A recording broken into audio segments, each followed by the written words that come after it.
Sejam bem-vindos mais uma vez para darmos continuidade ao nosso estudo do livro dos Números desta vez.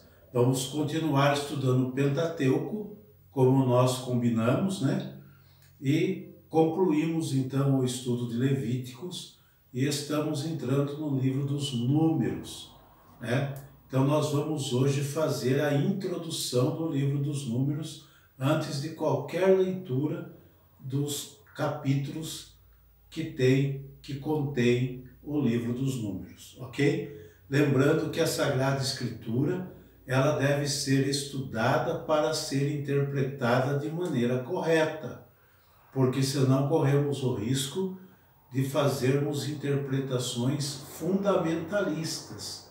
E nós já vimos aqui anteriormente o que é ser um fundamentalista. Ser fundamentalista é ler a Bíblia do jeito que ela está escrita e ponto final. E não é assim que funciona. A Sagrada Escritura, ela deve ser lida e interpretada dentro do seu contexto, dentro da história do povo. Por que este texto foi escrito assim? Qual era a realidade que o povo estava vivendo? E o porquê daquela mensagem de Deus, a mensagem teológica para o povo.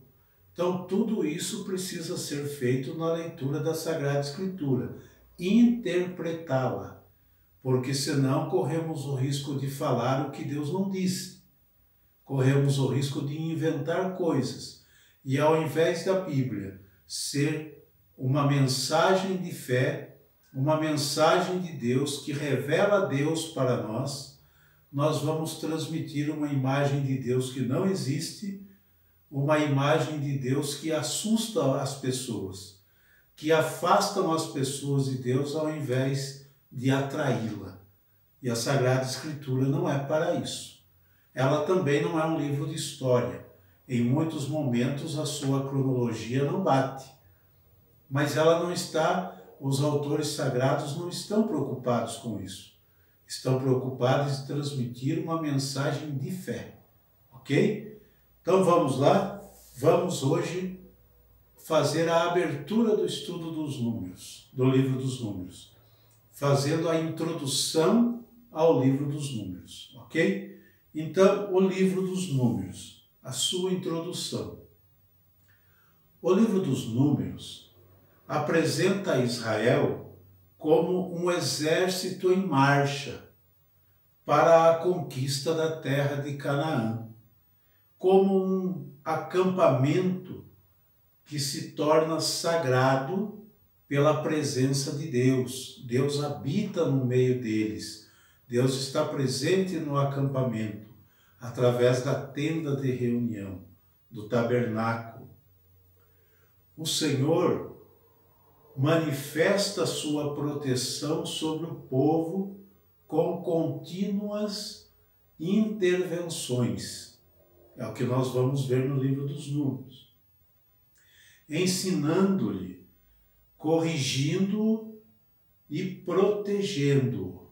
Então Deus ensina, Deus corrige e Deus protege o seu povo. Tá?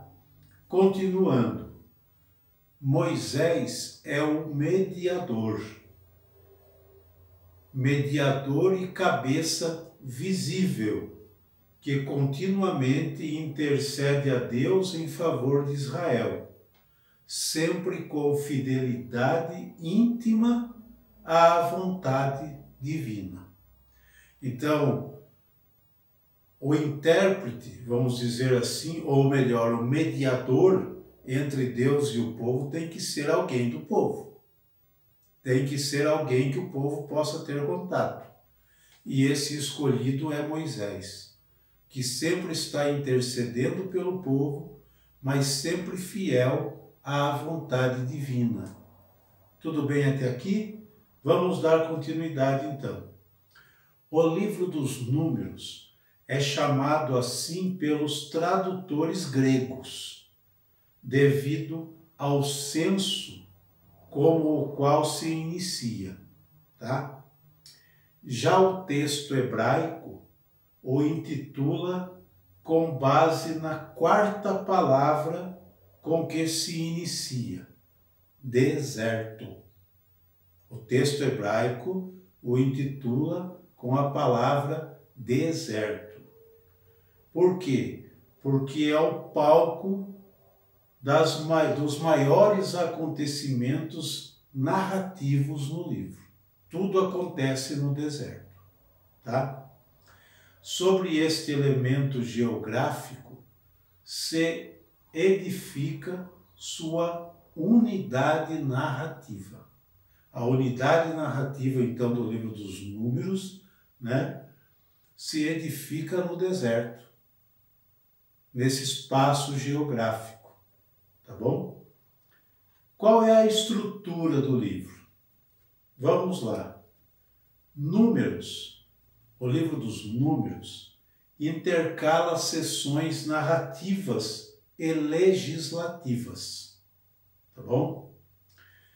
Essas últimas completam ou constituem um suplemento à legislação do Êxodo e do Levítico. Estão presentes principalmente em 3 partes: capítulos 5 e 6, capítulo de 15 a 19, capítulo 28, de 1 a 30, e 17, tá? Nas quais se encontram normas jurídicas exclusivas deste livro, sobre os nazireus, a prova da infidelidade, os votos das mulheres, as prerrogativas das cidades levíticas e de refúgio, e as relações entre sacerdotes e levitas, no primeiro momento, ok? Então, repetindo, estão presentes principalmente em 3 partes: capítulos 5 e 6, capítulo de 15 a 19, capítulo 28 e capítulo 30, versículo 17. Para melhor entendermos, ok? O livro, tal como nos chegou, parece uma reflexão sobre a história da salvação, na qual se intenta alcançar o significado religioso dos acontecimentos vividos pelo povo israelita durante a marcha no deserto. Ok? Sob o ponto de vista narrativo do livro, é bastante comum a divisão do livro em 3 sessões. Então, o livro ele é dividido em 3 sessões, relacionada com as 3 grandes etapas do caminho pelo deserto: os preparativos para a marcha, que nós vamos encontrar no capítulo 1, versículo de 1 seguintes, até o capítulo 10, versículo 10, do Sinai, depois da marcha iniciada, do Monte Sinai a Cádiz, capítulo 10, versículo 11, até o capítulo 20, versículo 21. De Cádiz até o limiar da terra prometida, capítulo 20, versículo 22, até o capítulo 36, versículo 13. Então essas são as 3 etapas que nós estudaremos no livro do Levítico, dos Números, perdão. A marcha do povo, né, os preparativos para a marcha, depois do Sinai, do Monte Sinai até Cádiz, e depois de Cádiz até a entrada da Terra Prometida. 3 etapas, tá?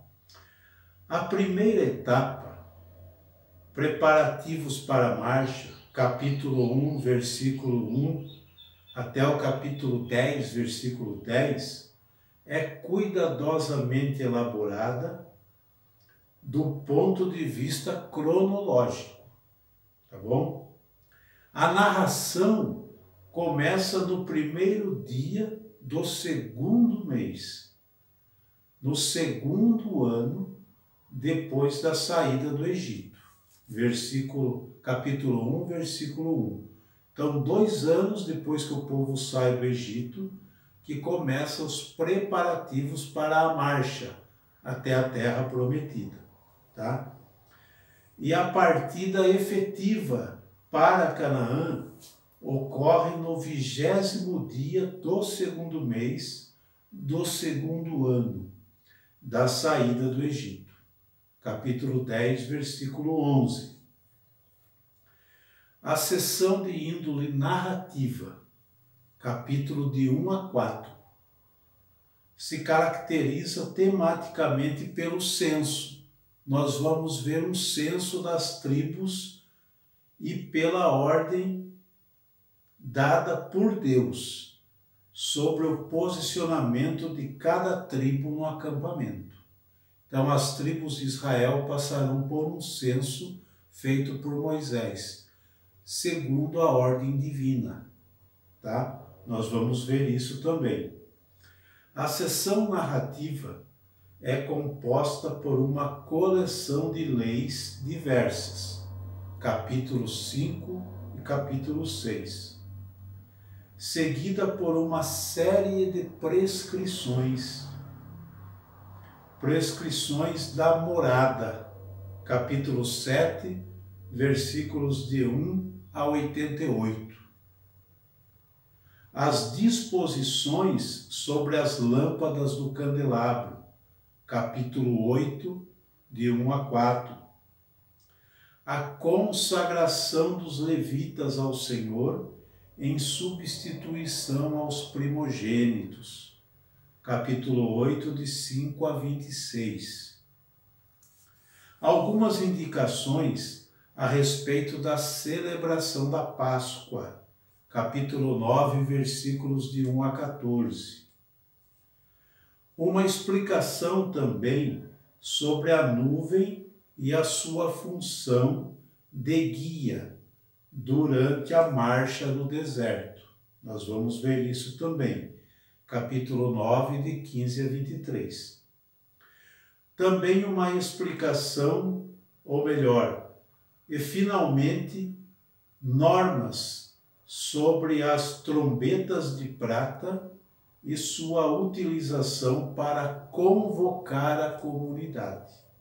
Capítulo 10, versículos de 1 a 10. Ok? A segunda etapa do Sinai até Cádiz. Capítulo 10, versículo 11, até o capítulo 20, versículo 20.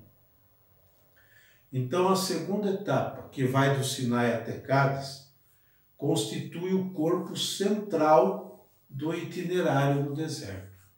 Então, é o corpo central do itinerário no deserto.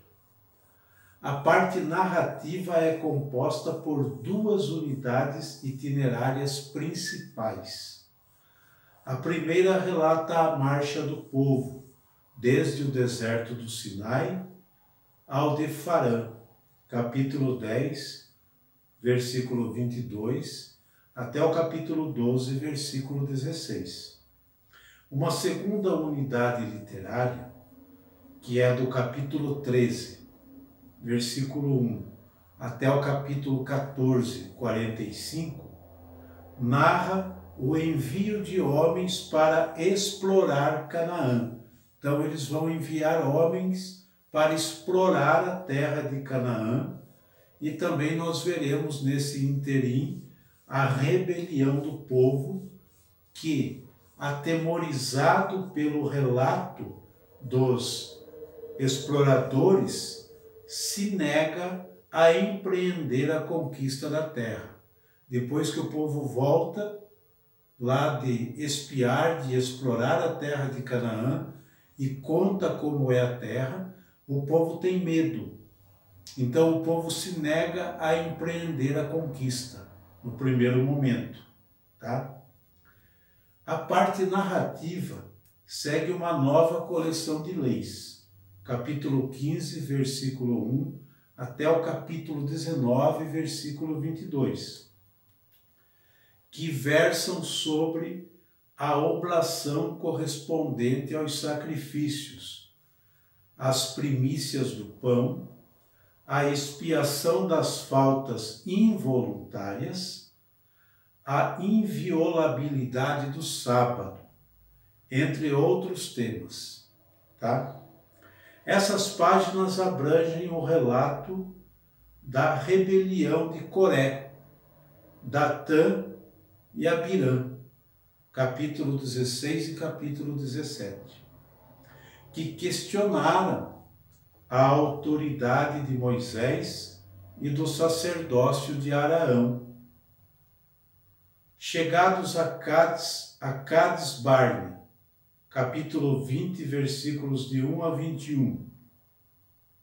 Também pode conferir capítulo 32, versículo 8.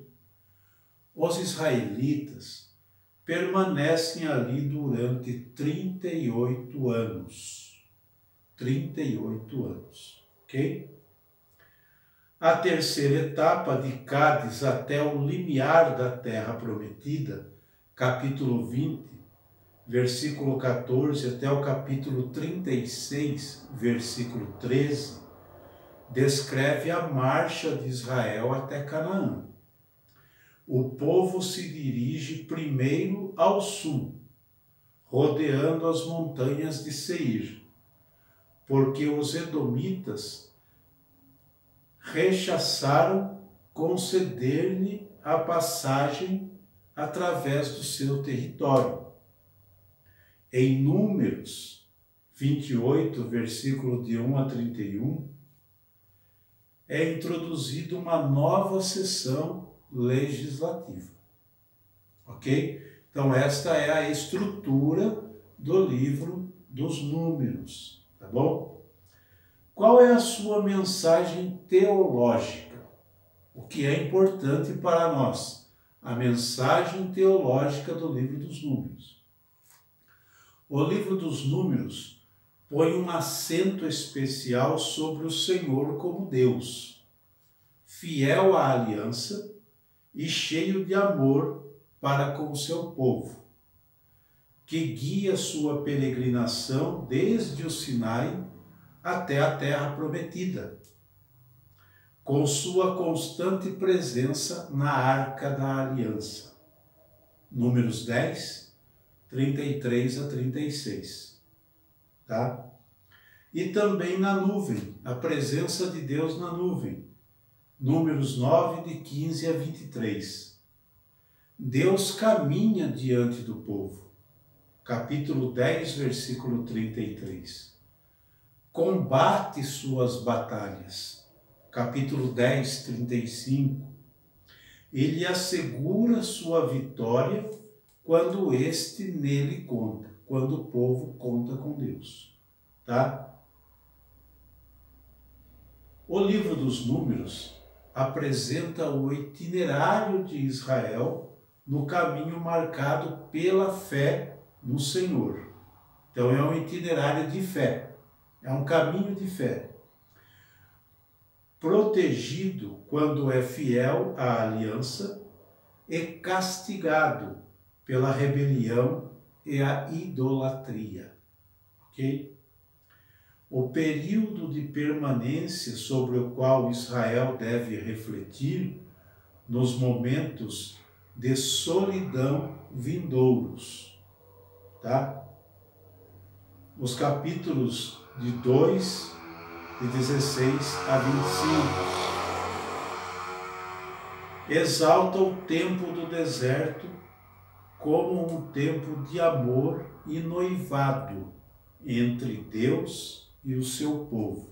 Isso de capítulo 2, de 16 a 25, que é o tempo do noivado entre Deus e seu povo, você vai encontrar no livro de Oséias, capítulo 2, de 16 a 25. Também em Jeremias, capítulo 2, de 2 a 6. Tá? o itinerário entre o Senhor e Israel, ou melhor, o intermediário entre o Senhor e Israel é Moisés. É Moisés, personagem central no livro dos Números, tá? Ele aparece como guia e também como legislador. Forte intercessor do povo. Capítulo 11 de Números, versículos de 1 a 15.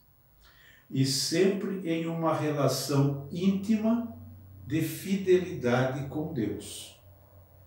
Capítulo 12, versículos de 6 a 8. Tá? Continuando a mensagem teológica. Entre os textos bíblicos que atraíram sempre a atenção da tradição hebraico-cristã, por seu significado messiânico, se encontram os célebres oráculos de Balaão. Nós vamos ver aqui os grandes oráculos de Balaão. Capítulo 22, versículo 5, capítulo 23, versículos de 7 a 10, tá? E assim sucessivamente. O livro dos Números apresenta a figura desse personagem como um enviado visionário que se refere a um futuro remoto. Balaão, então, é um enviado visionário que se refere a um futuro remoto. Quando surgirá uma estrela da casa de Jacó. Nós vamos ver o significado dessa estrela. A tradição hebraico-cristã ressaltou o sentido messiânico do texto, na perspectiva de um messianismo pessoal real, ok? A tradição cristã, à luz de Mateus capítulo 2, lá no Novo Testamento, versículo 2, viu no nascimento de Jesus, acompanhado pela aparição de uma estrela, a realização plena do oráculo de Balaão, que nós vamos estudar em Números, capítulo 24, versículo 17. Tá? Também Apocalipse 22, 16 aplica a expressão estrela da manhã. Também usa a expressão da estrela da manhã. Jesus, o Messias, tá? Por esse motivo, o oráculo de Balaão, cuja primeira realização é a pessoa de Davi, foi aplicado pela tradição cristã como base no Novo Testamento em um sentido mais sublime e pleno à figura do Rei Messias, que é Jesus Cristo. Então, olha a importância do livro dos Números para nós. Então, esta é a introdução do livro que nós vimos, né? A estrutura do livro e também a sua mensagem teológica, ok? Então, aguardo vocês para o próximo estudo, onde iniciaremos, propriamente dito, o capítulo 1 do livro dos Números, que nós vamos estudar, que começa aqui, então, no capítulo 1, os preparativos para a partida para a terra prometida. Começa no capítulo 1, vai até o capítulo 10, mas nós estudamos capítulo por capítulo, como de costume, para não ficar cansativo, ok? Um abraço a todos e até o próximo estudo.